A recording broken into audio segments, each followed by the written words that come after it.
Queridos irmãos, queridas irmãs, nós estamos de volta aqui através do canal Espiritismo, Estudos para a Vida, para iniciar mais um estudo sobre o Evangelho segundo o Espiritismo. Sejam muito bem-vindos ao nosso canal e ao nosso estudo. Nós continuamos a estudar a obra em seu capítulo de número 27, penúltimo capítulo, esse capítulo que tem o título Pedi e Obtereis, capítulo que fala sobre a prece. E estamos estudando o item Eficácia da prece. Começamos a estudar esse item na semana anterior e agora a gente vai dar continuidade. Chegaremos até o subitem 8, estudaremos hoje os subitens 7 e 8, compostos por 5 parágrafos, e assim a gente vai terminar hoje esse item Eficácia da prece. Vamos relembrar rapidamente que no estudo da semana anterior nós vimos dois argumentos de pessoas que defendem que não adianta orar. Quais são esses argumentos? Bom, não adianta a gente orar porque Deus já sabe de tudo, e sabendo de tudo, não adianta a gente ficar pedindo as coisas para Ele. É uma perda de tempo para a gente e para Ele, né? Tem gente que pensa assim: Deus já sabe, então não adianta pedir nada. Segundo argumento, as leis de Deus são irrevogáveis, então não adianta pedir. Tudo que a gente pede não pode ser contrário à lei de Deus, então não adianta pedir.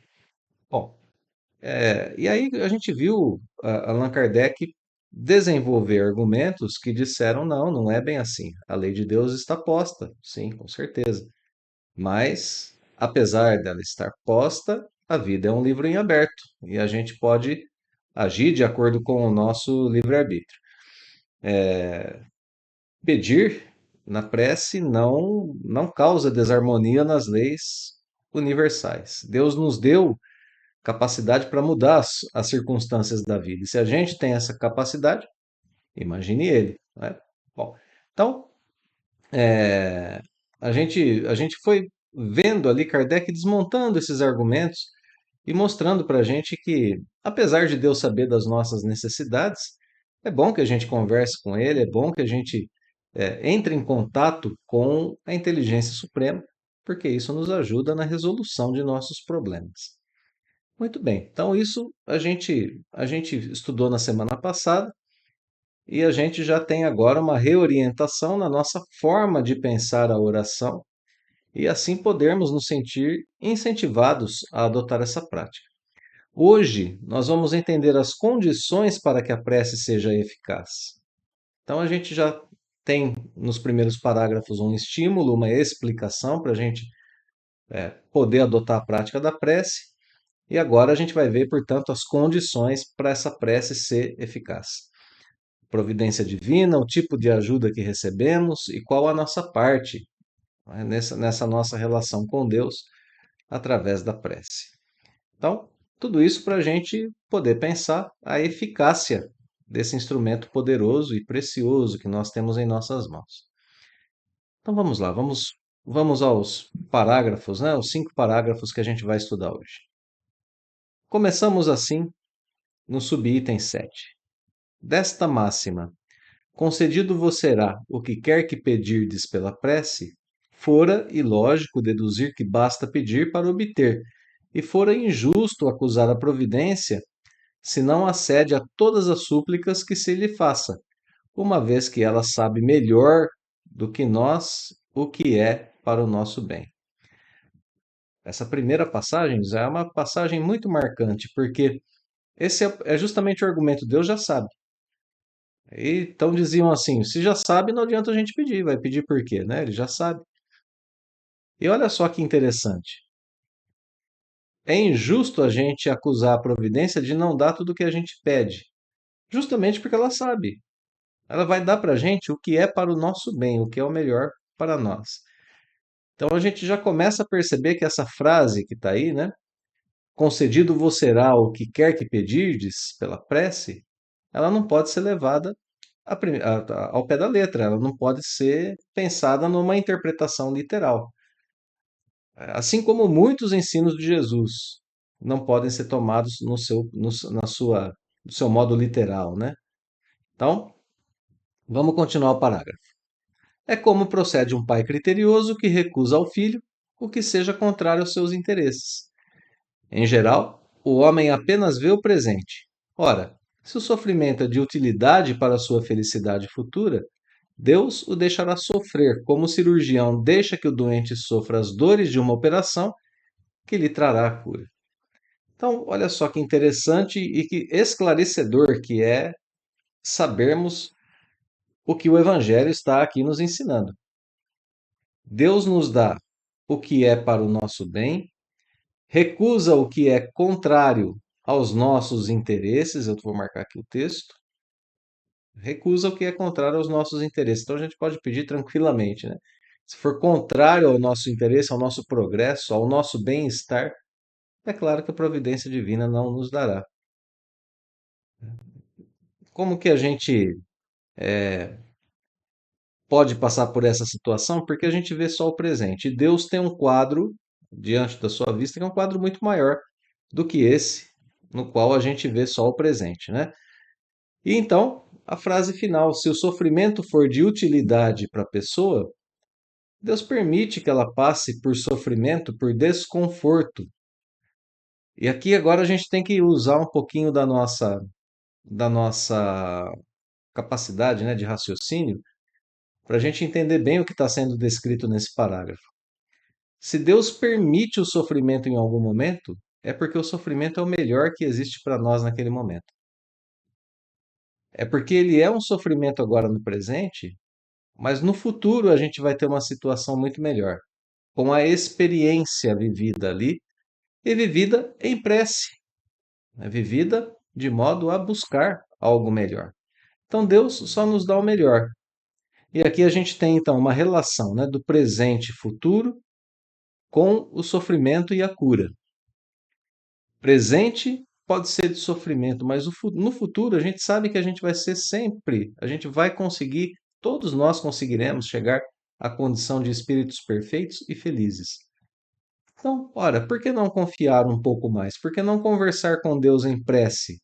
Porque só a situação da prece já alivia as nossas dores, já alivia os nossos sofrimentos.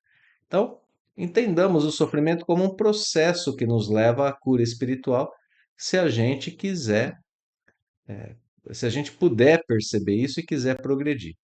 Então, esse parágrafo, ele inicia essa parte do texto trazendo para a gente a explicação da ação da providência divina, para que a gente possa ter mais confiança em nossas preces, em nossas orações, nos pedidos que fazemos a Deus, estando consciente disso, conscientes, né, disso que o parágrafo está nos ensinando. Vamos ao quarto parágrafo.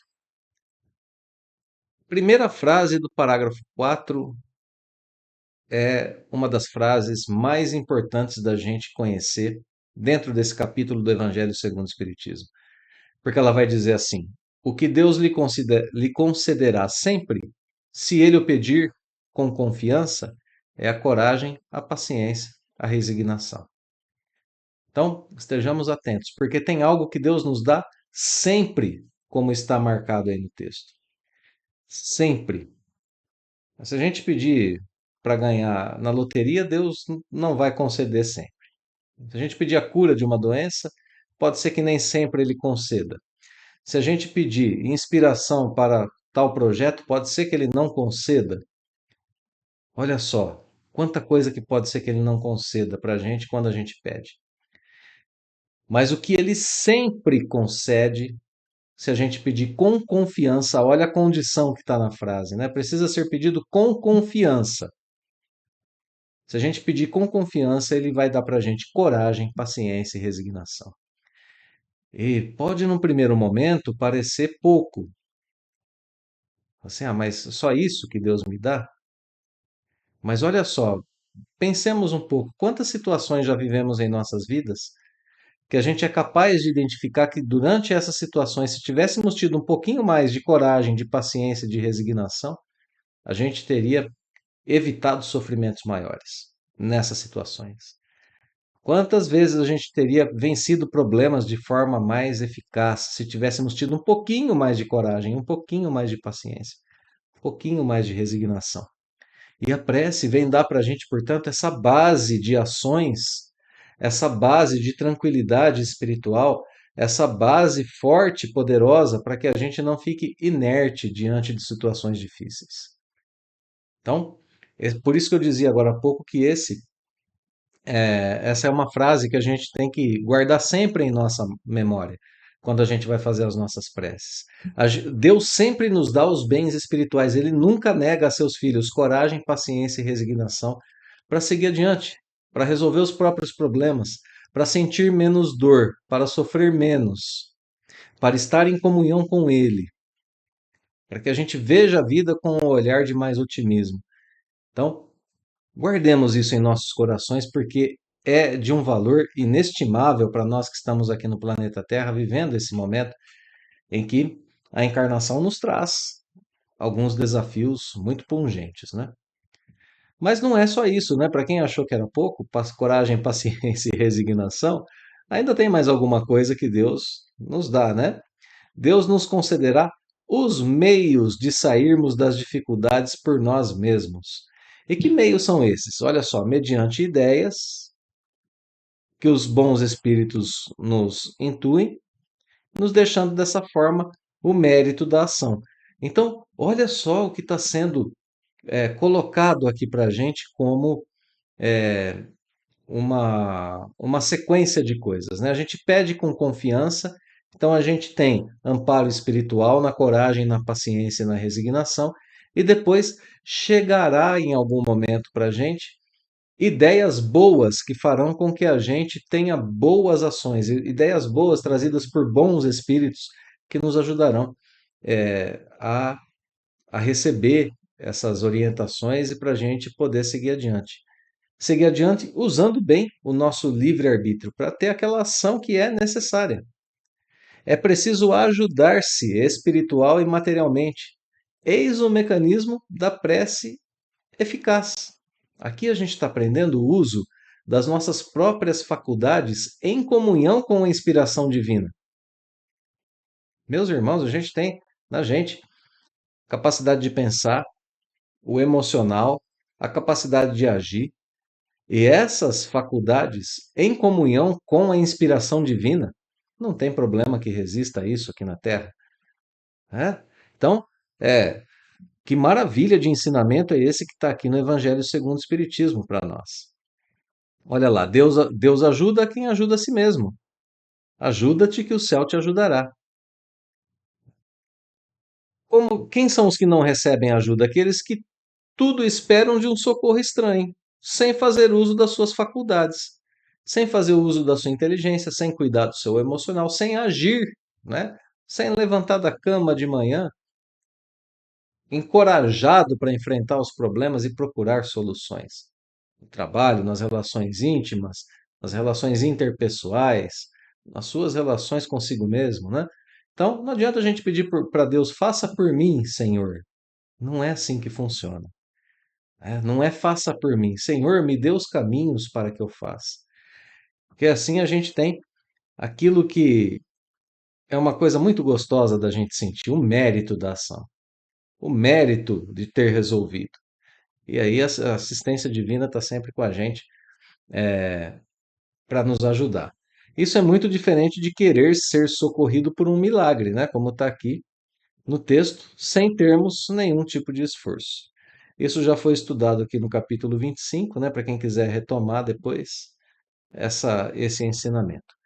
Então, olha só, esse parágrafo nos ensina, né, a, a vencermos a nossa inércia, o desejo de nada fazer diante das dificuldades, nos ensina a termos confiança, nos ensina o que pedir e o modo como pedir, né, de forma confiante, estando assim ligados à providência divina. Nos ensina também que a gente, tendo essa postura humilde, a gente chega aos meios de resolução dos nossos problemas. Então, são coisas simples, atitudes simples que a gente pode e deve tomar no nosso dia a dia para vencer as dificuldades. O Evangelho está dizendo para a gente aqui nesse momento, né? Se aproxime de Deus através da prece. Converse com o Pai Celestial de forma tranquila. Ele vai ouvir, peça a Ele os meios, os recursos espirituais para vencer E tudo isso vai dar certo. Essa prece é a prece eficaz. Depois, o que sobra, a nossa parte, é fazer uso de tudo que Deus já nos deu. Ele já nos deu a inteligência, como eu dizia agora há pouco, já nos deu o emocional, já nos deu um corpo aqui para que a gente possa agir, trabalhar por nós mesmos. Trabalhar no sentido mais amplo da palavra, né? Não só no sentido do trabalho profissional. Então, olha só, Deus já nos deu tudo isso. E Ele quer que nós estejamos próximos dele para que Ele nos ajude a vencer, a sermos felizes. Então, nesse parágrafo, a gente recebeu a explicação mais direta de como é a prece eficaz, qual é a prece que sempre é atendida. Agora a gente pode passar ao tópico, né, ao subitem 8 aqui, mais um parágrafo para a gente aprender mais um pouquinho. Vamos lá. Esse parágrafo traz para a gente um exemplo, ilustrando tudo aquilo que foi dito anteriormente. Então, vou dar uma passada rápida pelo exemplo, depois a gente comenta um pouquinho. Olha lá. Um homem se acha perdido no deserto. A sede o martiriza horrivelmente. Então, ele está desfalecido, cai por terra, está prestes, né, a desmaiar. Pede a Deus que o assista e espera. Como que funciona a assistência divina? Olha aqui, nenhum anjo lhe virá dar de beber. Nenhum espírito vai trazer água para ele. Não é assim que funciona. E agora vem na frente a explicação sobre como funciona, né? Contudo, um bom espírito lhe sugere aquilo que a gente acabou de ver agora há pouco, traz uma boa ideia, né? Sugere a ideia de levantar-se e tomar um dos caminhos que tem diante de si. Por um movimento maquinal, reunindo todas as forças que lhe restam, vou descer um pouquinho o texto aqui, ele se ergue, caminha e descobre ao longe um regato. Ele fazendo uso das suas faculdades, da inteligência, da prece, da capacidade que ele ainda tem de caminhar, né? Ao divisá-lo, ganha coragem. Se tem fé, exclamará. Obrigado, meu Deus, pela ideia que me inspiraste e pela força que me deste. Se lhe falta fé, exclamará: que boa ideia tive! Que sorte a minha de tomar o caminho da direita em vez do da esquerda. O acaso às vezes nos serve admiravelmente. Quanto me felicito pela minha coragem e por não ter me deixado abater. Então, olha que situação, né? A pessoa está no deserto, quase morrendo de sede, pede ajuda a Deus, vem a inspiração de seguir um caminho, ele nem percebe que veio a inspiração, levanta, segue, acha, encontra um oásis e quando encontra, fala: Nossa, como eu sou inteligente, como eu sei andar no deserto. Nossa, que sorte, o acaso, né? Que coragem eu tive. Olha só, coragem, veio tudo por a orientação, veio tudo depois da prece e a pessoa não percebeu. Então estejamos atentos em nossas vidas, porque é nesses momentos que a gente consegue fortalecer a nossa fé. Quando a gente percebe que depois de uma oração as coisas começaram a dar certo. E embora pareça que foi tudo por causa de nossas ações, o Evangelho está nos ensinando aqui que há esse contato permanente com o plano espiritual. E a gente precisa começar a fazer uso disso. Deus não nos abandonou em momento algum. Os espíritos que nos amam, nossos anjos da guarda, jamais nos abandonaram, estão aqui conosco para nos ajudar. Então, esse parágrafo aqui nos deu um exemplo prático sobre aquilo que foi explicado. Vamos adiante. Sempre vai ter aquele que vai reclamar, né? Alguém vai dizer assim, mas por que esse bom espírito não lhe disse diretamente, claramente, né? Segue esse caminho que encontrarás o que necessitas. Por que não aconteceu isso? Por que não se mostrou esse espírito, esse anjo para a pessoa para o guiar e sustentar no seu desfalecimento? Por que não aconteceu de forma mais direta, mais clara? Dessa maneira, tê-lo-ia convencido da intervenção da providência. A gente quer mais, né? A gente quer algo mais incisivo, mais direto. Olha aqui que Kardec escreve na sequência. Aconteceu assim, primeiramente, para lhe ensinar que cada um deve ajudar a si mesmo e fazer uso das suas forças. Em primeiro lugar, isso. A gente sempre tem essa tendência a questionar o modo pelo qual a ajuda vem. Não poderia ser mais direta? Bom, aí Primeiro motivo é esse, né? Primeiramente, para ensinar que cada um deve ajudar a si mesmo. Como que começa a ajuda a si mesmo? Pela prece, que a pessoa faz, né? Que a pessoa precisa fazer. Outro motivo. Depois, pela incerteza, Deus põe à prova a confiança que nele deposita a criatura e a submissão desta à sua vontade. Então, olha só, se fosse de forma mais direta, a gente não teria o exercício de fortalecimento da nossa fé e da nossa vontade, e da nossa é, submissão à vontade de Deus. A gente não teria isso ao nosso favor. E é um exercício que precisa ser realizado. Por isso que, nesse sentido também, é que está escrito ali atrás um pouco que Deus permite o sofrimento quando é necessário à criatura. Esse é um tipo de sofrimento, de desconforto que a gente vive. A gente não ter um- uma, uma ajuda de forma mais direta do plano espiritual. A gente não vê o nosso anjo guardião e não ouve as palavras dele nos encaminhando. E vamos ser sinceros nesse ponto, né? A gente tem alguns anjos da guarda encarnados. Às vezes pais, irmãos, cônjuges, esposo, né, esposa, pais, filhos, como eu dizia, pessoas próximas que nos orientam, que dizem para a gente não faça isso, não vai dar certo. Ou que dizem faça isso urgentemente para você sair desse sofrimento. E a gente não faz. Por que seria diferente com o irmão espiritual se ele tivesse ao nosso lado o tempo todo? Não seria nada diferente, o nosso comportamento seria exatamente igual. Então a gente recebe as boas intuições e prestemos atenção, porque se elas estão em contrário com aquilo que a gente quer, que muitas vezes é o prazer, é um conforto, é que alguém faça por nós mesmos, se a boa intuição vem e a gente quer o contrário do que ela diz, a gente pouco se esforça para segui-la. Então, é Deus colocando à prova a nossa capacidade de ação, a nossa capacidade de crescimento na fé, de crescimento em nossas ações. Olha aqui o último ensinamento de Kardec nesse parágrafo, né? Aquele homem estava na situação de uma criança que cai e que, dando com alguém, se põe a gritar e fica à espera de que a venham levantar. Se não vê pessoa alguma, faz esforços e se ergue sozinha. Quantas vezes, né? A gente não presencia quadros desse tipo. A criança caiu ou se jogou no chão, começa a fazer aquela manha para que alguém ajude a levantar e alguém vai e socorre. Mas se ela perceber que não tem ninguém perto, ela levanta e sai andando sozinha. E Deus sabe das nossas potencialidades, Deus sabe das nossas capacidades. Então, por que ele nos levantaria se a gente pode fazer por nós mesmos? Se esse esforço é necessário para o nosso crescimento. Se isso vai nos ajudar com uma postura emocional e mental melhor. Essa postura nossa mental e emocional tem que mudar. A gente tem que desenvolver autonomia diante da vida, para que a gente tenha cada vez mais liberdade, poder de ação sobre a nossa própria existência. Deus ajuda em silêncio, mas ajuda sempre.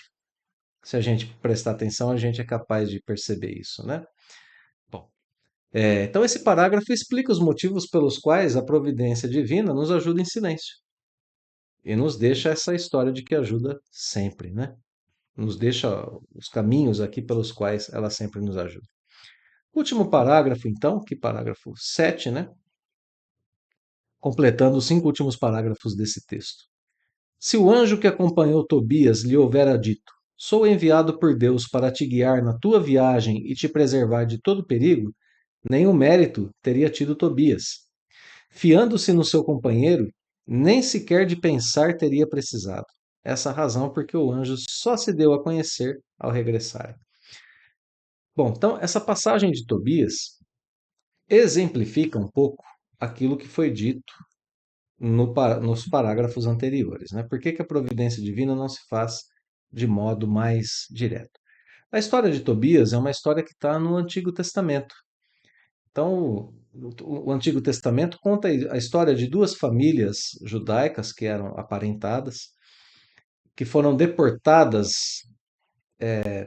em Nínive, na Mesopotâmia, né? Bom, enfim, é, o pai de Tobias o envia para buscar certa importância em dinheiro que estava guardada na casa de um amigo, numa cidade distante. E durante a viagem, Tobias é ajudado pelo arcanjo Rafael, segundo o Antigo Testamento. Só que Rafael se aproxima dele sem se apresentar como um anjo. E dali para frente, quando é, quando Tobias se mostra como uma pessoa fiel a Deus, mostrando que é uma pessoa justa, atendendo ao anjo, então as coisas começam a dar certo para ele, né? É uma história muito bonita que está ali no, no, nos antigos livros da Bíblia, né? E que nos ensinam a perceber um pouquinho melhor a, a providência divina, a ação de Deus no nosso dia a dia, a necessidade de sermos fiéis a Deus, né? De observarmos os seus ensinamentos e de estarmos ali em comunhão com as leis divinas. Porque, em geral, né, essa é uma lei que o Espiritismo nos mostra, todos nós temos o nosso anjo protetor, nosso anjo guardião, o espírito que nos ajuda na nossa encarnação presente. E ele está ligado a cada um de nós através do pensamento. Se nós pedirmos a proteção dele, as orientações, tudo isso virá. Então a gente pode ter certeza que poucos espíritos nos amam tanto quanto os nossos mentores, nossos anjos da guarda. Poucos querem o nosso bem de forma tão direta, tão fiel, tão autêntica, tão profunda quanto esses espíritos. E eles trarão as boas intuições. Então, a nossa parte é ter confiança, é ter fé, é pedir e saber ouvir as respostas e agir sempre no bem, tentando buscar a nossa reforma íntima e a caridade. E assim a gente vai sentir a eficácia da prece, né? E a gente vai vencer aí os obstáculos da vida de forma mais, mais rápida. Tudo isso é um grande presente que a providência divina nos dá. Que a gente saiba aproveitar, né? Então, assim a gente encerra hoje esse item Eficácia da Prece. Agradeço aos queridos amigos e irmãos pela companhia no estudo. Deixo aquele fraterno abraço e o convite para a gente continuar o estudo do Evangelho segundo o Espiritismo, o estudo da prece, na próxima semana. A gente se vê em breve. Até logo mais.